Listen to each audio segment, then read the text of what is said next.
Hi, I'm Sue Stockdale, host of the Access to Inspiration podcast, where you can be inspired by people who may be unlike you. Today, in episode 97, my guest is Roshni Pandey, who describes herself as Indian by ethnicity, Fijian by birth, Australian by citizenship, and Singaporean by residence. In my conversation with Roshni, I wanted to find out if being an islander has influenced the career direction that she has taken, that is very much related to creativity and innovation. You can find a transcription for this podcast if you want to read along while you listen, and for all our other episodes on our website at accesstoinspiration.org. Welcome to the podcast, Roshni. It's great to speak to you today. Thank you for having me, Sue. It's really exciting and I'm looking forward to it. Now, when you sent me your little biography, one of the things that really caught my attention was partly how you described yourself, because you said Indian by ethnicity, Fijian by birth, Australian by citizenship, and Singaporean by residence. And I thought, wow, there's a really interesting story to dig into. Out of all of these places that you've lived, and several of them, of course, have been islands, do you see yourself as an islander? I do. I think if you asked me now, I do. I don't know whether I would have said that 10 years ago, 20 years ago. But as I think about myself now and a lot of the traits I have, especially as I do a bit more work to understand myself, which I probably didn't before, definitely, I think the answer is definitely I see myself as an islander. To give the listener some context, Roshni, tell us about being brought up in Fiji. What was life like when you were a youngster? Yeah, so I was born in Fiji in a city called Lautoka. It's a tiny little town, I guess. I think my early memories of living on an island is not really associated with what an island is. When I think about my early childhood, to me, it was normal, right? And that's what everybody does. So I don't think I made a distinction that I lived in a different place. I think that realization of I lived on an island only came when I left the island and saw how big the rest of the world was. But yeah, I think as I was growing up, going to the beach, having the ocean as your front yard and your playground was very normal. Everybody had that, surely. When I look at what my memories were, would be any different to how anybody else would describe their childhood. It was all natural. I think nature played a huge part in it. It was sea and grass and sand, and you were bare feet 90% of the time. And things were always supernatural and very easy and very flowy. There wasn't a huge amount of sense of demarcation of things. I think living on an island, you just feel the warmth, whether it's from the sun or from the people. I think that's probably a huge part of what I remember as my childhood. Now, listener, Roshni and I can see one another, and of course you can't, but what I can see when Roshni's speaking is a huge smile. So I could feel that warmth coming from you, Roshni, and just what you're saying there. So I'm painting this picture of you there, barefoot, running around on the beach, playing with your friends. So how did you move then from Fiji to Australia? So I think my parents always had plans to move to Australia as we were growing up. I think they had ambitions of us going to university in a different country. I think the education system in Fiji, perhaps at that time, wasn't really as evolved and developed as it is now. So I think my parents always thought that they would send us abroad. And being Indian parents, they were going to come with us to look after us, right? So they always had this plan that we would move, I think, when my sister and I were going to be in high school or getting close to going to uni. But unfortunately, there was a coup that happened in Fiji in 1987. So that expedited our departure from Fiji to Australia. So I think we always had plans, but we moved earlier because of the coup that happened. So then landing in Australia, that must have been quite different to your life on the beach and your bare feet. Some parts were similar. You still had the warmth and you still had the laid back nature of Aussies. I could still go to the local shops bare feet, as most Aussies do.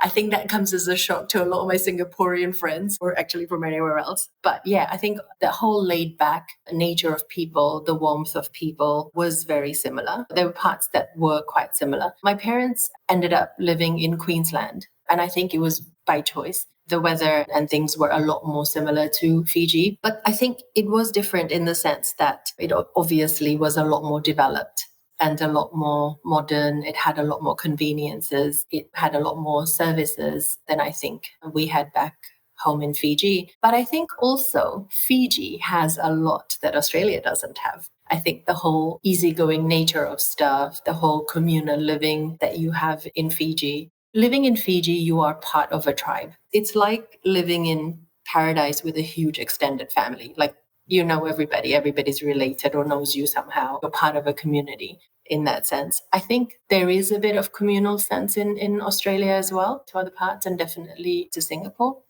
But it's slightly less. Things are a bit more demarcated in Australia.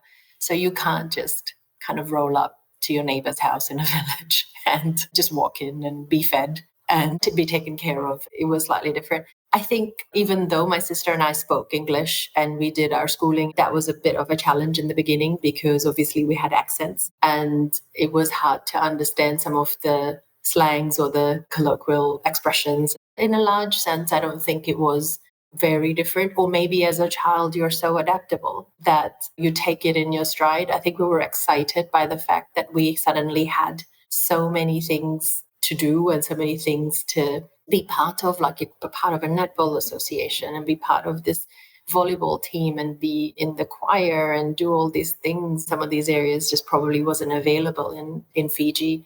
So I think the things were there, but in Australia, it was just dialed up a lot more. Roshni, what were your ambitions then in those sort of late teenage years? Did you know what you wanted to do with your life? I'm shaking my head, but I don't think viewers can see that. No, I don't think I had.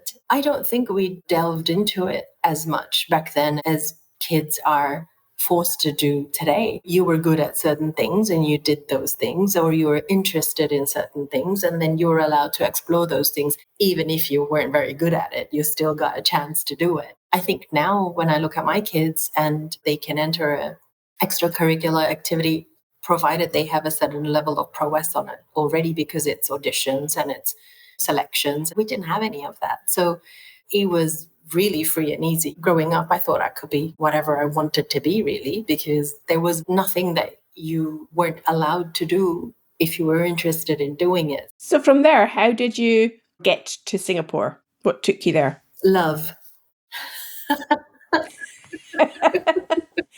That's often an answer for people in terms of what makes them move. So I met my hubby in university. I met him, I think, a month into starting my very first year at university. So I just turned 18, got into university, and ran straight into this guy coming out of a lecture theatre. He's from Singapore. And so we became friends, started dating, finished our degrees, started our postgrad, got married during the postgrad. So got married while we were still studying.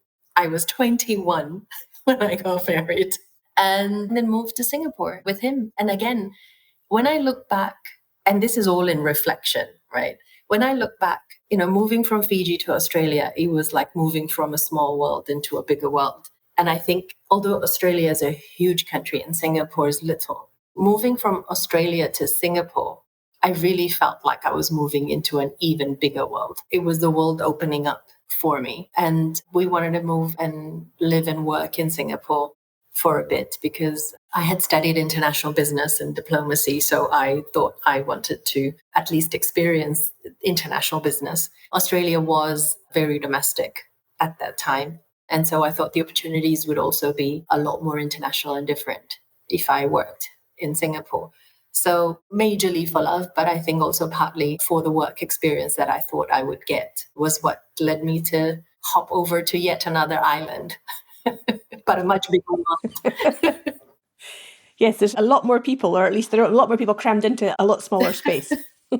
The sense I get from what you're saying, Roshni, is that you're very outward looking for what's out there in the bigger world and physically moving to discover that. So did you then manage in your career to experience international business? Yeah, I think you're quite right. I think moving from Australia to Singapore again opened up the world one more time in terms of having access to the rest of the world from Singapore. It was just so convenient and easy to move from Singapore as a base. And I landed a first job after a long time because I came to Singapore during the Asian financial crisis. So that was a good time to move.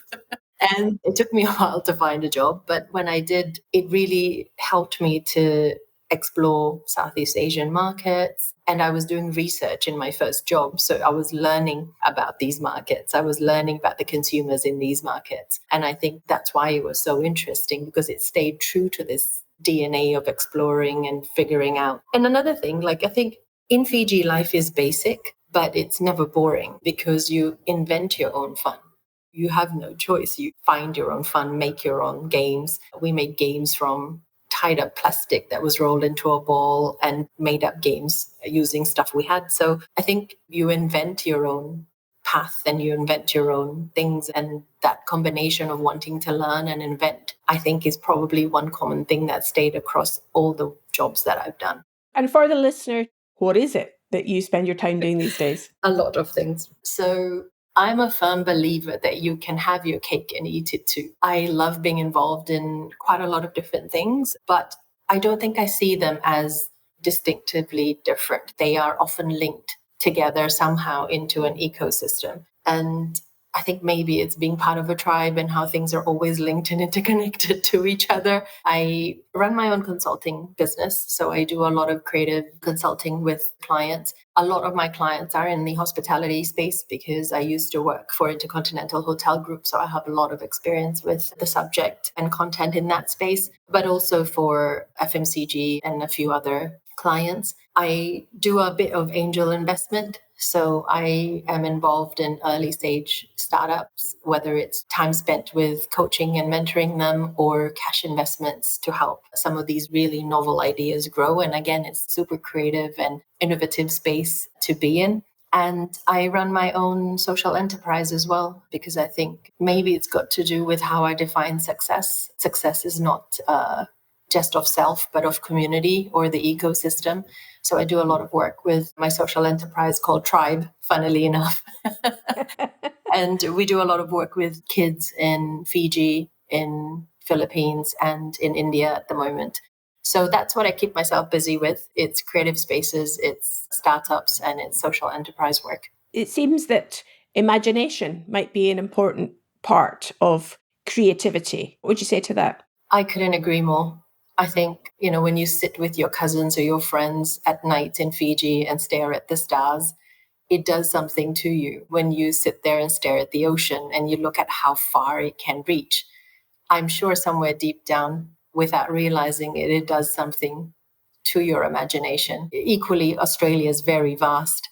And so when you sit there and kind of imagine what the rest of the world or what the rest of Australia even would be like, I think a large part of it is to do with imagination and visualization of what you think reality might look like, and you're intrigued. And then you set off to either explore it or create it, right? So I couldn't agree more. So with your clients, with the startups, perhaps with the social enterprise, I'm wondering how you inspire and encourage other people to use their imagination and think about what's possible. One of the things I realized is that because imagination and creativity is probably a lot more in my subconscious, I thought it was just a thing that you had. In my early stages of consulting, I think it's what gave me the most reason to feel the imposter syndrome, because I thought surely everybody else can see this. It's so logical. And I think quickly I realized that everybody's DNA is different. I see certain things that others may not, and equally others see things that I may not. And so whenever I do a creative session, I run a lot of innovation workshops and I do a lot of creative sessions, even strategy sessions. I feel should be creative before it gets into a validation stage. We often start with identifying what is our DNA. So we have a lot of different activities or exercises to kind of go, who are we? What's our DNA? If you were to identify as, I don't know, a color or an animal, what would it be? And I think it really helps everybody understand where everyone else is coming from first before we go into any session. Obviously, then along the way, there's a whole host of other tricks and activities that you adopt to ensure that the creative space is not shut down very quickly. I think the second thing is that often when people don't understand something or they don't get it, they either move off topic or shut it down or defend their point of view. So I think starting from contextualizing where people are coming from and saying who's more creative and who's going to be kind of the more rigor or stress tester of the group is step one. But I think step two is allowing for that creative energy to run unbridled versus having any kind of validation happening in the early stages of the session. So we often need to build on stuff rather than challenge it or shut it down. We need to greenhouse things, and we need to use and instead of but, because we're building rather than defending. I think the third thing I will say is that you've got to give yourself permission to fail and be really ridiculous before something cathartic is going to happen, because a lot of the great ideas often were seeded as a silly idea. And then it was built by someone else and someone else and someone else until it got to a stage of, actually, this is not a bad idea. So I don't think good ideas just happen. I think they're built. And so our whole process is about the build process rather than just sparking something and that's the end of it. Freedom to me seems to be, again, another important factor here. And I'm just equating that with this picture that you've painted to us so eloquently about life in Fiji as a child and wide open space and possibility and imagination and being part of something bigger than just yourself and your family, being part of a tribe. That openness to me comes across here in what you're talking about, the practical activity of creativity. It really does, right? Because I think if you don't give yourself freedom to explore and equally freedom to fail, then you're not about to chance upon anything great. If you don't get out of your comfort zone and make things uncomfortable, you're never going to find something spectacular, right? You're never going to find that gem that requires digging and mining and a lot of hard work. I don't think things just happen. You're really lucky if it does, and good for you. But I think a lot of the things can be built, which is why I go back to, I do think you can bake your cake and eat it. Because if you build it in a particular way, then you are curating something for an intention and then it happens. So yeah, absolutely. I think freedom is a huge part of it. Interestingly, as much as I craved freedom, it was something I had to learn as well. I think growing up and being in I wouldn't say traditional, but being in an Asian household, being influenced a lot by the Indian culture and my parents, you do have a path. And so you're working towards, after high school, you're going to go to uni, and after uni, you're going to get a job. And after that, you're going to do something that's going to earn you money and you're going to be successful, right? And I think it's, again, how do you define success that gives you the freedom to explore other things? It took a lot of redefinition. I had to really learn to let go some stuff, as contradictory as it sounds to my DNA and the place I grew up in. Some of my environmental stuff really made me into a planner. And I often wonder if I'm naturally very creative and open, and over time was nurtured into this that I had to let go. So to remind myself, I got a tattoo when I left my job, the last job that I actually held for someone else. And it says, if you desire something, just ask the universe. And if you manifest it, it will happen. And you may have a plan. It may not go according to plan. But if you ask the universe, maybe the universe has got another plan of how you're going to get that. So trust and letting go became a huge part of the journey since then. But I think with freedom, there is a bit of letting go. But that I had to learn. It wasn't so easy. Well, that was going to be my next question to you. How have you role modeled this for yourself? Looking back at your life and your career now, what do you think have been some of the biggest opportunities that you've had to step out your comfort zone or learn to fail and learn from it? So up until my very last corporate job, everything was very strategically planned and curated. It was a lot more about, this is the degree I have, these are the jobs that I'm going to have. I need to accomplish this in order to then get the next job or a promotion. And it was very planned. And because it was often achieved, it validated my planning and my need for planning. And I think in my last job, I went through a restructuring process and my role was made redundant. That was not in the plan. So you can see how it threw my plan out of sorts. And I was like, okay, what am I going to do next? And so as per plan and as per my comfort zone, I started going for other job interviews and looking for jobs because that's what I was supposed to do, get another corporate job. But there was something inside me, Sue, that just kept saying, I can't come back here every day. I would go through the rounds of interviews. I remember sitting in a lobby of a massive building after having gone for my final interview. So I made it to the final rounds and I sat in the lobby and I just looked around and I was like, can I come here every day? Can I come here day in, day out? I can do this with all my heart. And the security guy had seen me come in on a couple of occasions and I had said to him, because I chat with everybody, I'm here for an interview. And I was sitting there and he was looking like, why is she still sitting here? Is she waiting? Maybe she's waiting for somebody. And I'll share a very funny story. Maybe I'll regret this, but I burst out into tears in the lobby of this huge building with all these corporate people dressed to the nines, super successful. And I just burst into tears. I was like, I can't come back here every day. And the security guy got concerned, walked over and he's like, you didn't get the job? And I'm like, I did. I got the job, but I don't want it. And what do I do now? And he's like, okay, she needs to exit the building. She's obviously lost it. She's crying because she got a job. But I think that in itself made me really think about, why was I not happy if I got what I wanted as per plan?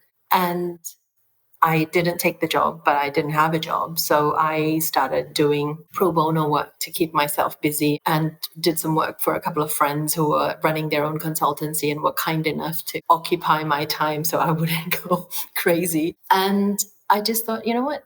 I can do this. I can jump out on my own and build something. And thanks to these friends who gave me that lifeline or maybe thought they were helping me keep myself busy in that period of time so I could think, inadvertently ended up helping me realize that something that I thought was really scary, I couldn't step out on my own. I couldn't go and do biz dev. A lot of the stuff that I told myself I couldn't do because I had imaginations of it being very different. When I stepped into that world without any expectations that I had to succeed and experienced it, it wasn't as scary. And so I think that was definitely a realization that oftentimes the comfort zone that we think we have is created in our minds because we've imagined the other parallel world to be so difficult or so scary. But is it really? Because once you're in that zone, it becomes comfortable, right? I've taken philosophy to say, if I spend enough time exploring something, it will become comfortable and not scary anymore. So really a powerful message you've shared with us there, Roshni, about how do we get out of our own way? How do we be aware of either the expectations we've set upon ourselves or society or our family have set upon us? How do we become aware of those things and then have the conscious choice to take a different path? Absolutely. I mean, I think it's something that I share in my coaching with some of the folks that I'm mentoring at the moment, but I often say this to my kids as well, is that oftentimes our subconscious mind is our biggest saboteurs. We don't even know what we are saying no to because our subconscious mind has decided it for us and it hasn't even allowed us to consciously think that we're saying no to something. So if you're not aware and in tune with senses, tingling at the back of your neck or your intuition or your gut feel or anything that kind of intrigues you or piques your interest in a little bit, you often miss a lot of wonderful things. And I've had to learn that, and I had to learn it by being forced into a situation. If everything had gone according to plan forever, would I be here? I don't think so. Right? So maybe it's good that things don't go to plan sometimes. They're the greatest learning opportunities. Absolutely. If you were offering some piece of advice to our listener in terms of how they could be all they could be, how do they fulfill their potential, what do you think is the one aspect from your experience that you think is most important for them to pay attention to? That's really interesting. Maybe I'll share something I've been through. I was lucky enough with companies that I've worked for, but particularly with Intercontinental Hotel Group that I worked with last, who had a lot of learning opportunities. They did a lot of coaching, training, and things like that. And one of the biggest topics of learning often was authenticity. You know, how do you become an authentic leader? How do you stay authentic and to your purpose? There were lots of things that we explored in that area. And even though I was recognizing the need to be authentic, I feel that I often equated authenticity to rigidity. I thought you had to be the same every single time to be authentic or display the same behavior. Maybe I reframed authenticity into very visual or externally observable traits. And so I thought you had to be consistent. I think one of the things I would want to leave with listeners is I don't feel that authenticity means that you have to be the same every single time. I think if you are consistent with your purpose, the process to the purpose may change, because along with authenticity, we also have to be agile in today's world. So I would urge everybody to really explore what authenticity means to them. Is it authenticity of a process or a purpose? I've decided that it's authenticity of purpose, and then I can go about it many different ways, and it's still understandable, at least to me. What would you define as your purpose? My purpose. Wow, this is a tricky one, Sue. I think now for me, my purpose is to make sure that I leave a legacy for the kids. And by that, I mean my kids, but also the next generation. I think it's really important. And my purpose is to be that shoulder that somebody can stand on to achieve bigger things, more things. So for me, if I can act as a shoulder for somebody else to stand on so that we can, as a community or a tribe, achieve bigger things, then I would feel like I've done a bit of work towards my purpose. I've been writing a lot more recently. I think it's something that I used to love to do, but just lost touch with. And one of the pieces that I'm writing at the moment is a bit reflective, but I want to share one tiny paragraph from it. And it goes something like this. Each time a wave crashes to the shore, it's never the same, but it's still a wave. It's still made of the same thing, and it still serves a similar purpose. And I think authenticity looks something like this. Wonderful. And if people want to find out more about you, Roshni, how might they do that? They can look me up on LinkedIn. I think that's probably the easiest way to get in touch. I'm not super active on it. I'm not there every day, but I definitely check it weekly. Fantastic. Well, we'll put a link to that in the show notes so people can follow up with you there. Again, thank you for your conversation today. It's been great to talk to you. Thanks for having me, Sue. It was so much fun talking to you. I hope you enjoyed hearing from Roshni today, and we'd love your help to tell others about this podcast. So take a moment to share this episode with one other person that you think would enjoy it. And to make sure you don't miss any of our future episodes, follow us and subscribe to this podcast. And then you can go on over to our website and sign up for our newsletter, and that will keep you connected. Next week, I will be talking to Berit Lewis, who will explain how we can navigate life after 50 so that we grow older instead of merely getting older. I hope you can join me then.